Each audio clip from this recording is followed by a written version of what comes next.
நடிகர் அஜித் எப்போதும் தன் வேலையில் மட்டும் கவனம் செலுத்துபவர். ஆனால் இவரை சுற்றி என்றும் ஒருவித அரசியல் நடந்து கொண்டுதான் இருக்கிறது. அதிலும் ஜெயலலிதா மரணத்திற்கு பிறகு அஜித் அரசியலில் குதிக்க உள்ளார் என்று கிசுகிசுக்கள் உண்டாகியது.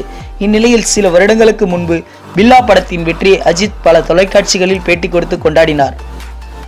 அதில் ஒரு தொலைக்காட்சியில் சந்தானம் அஜித்தை பேட்டி எடுக்க, அப்போது நீங்கள் அரசியலுக்கு வருவீர்களா என்று சந்தானம் கேட்டார். அதற்கு அஜித், யார் வேண்டுமானாலும் அரசியலுக்கு வந்துவிட முடியுமா? நான் நடிக்க வந்துள்ளேன்.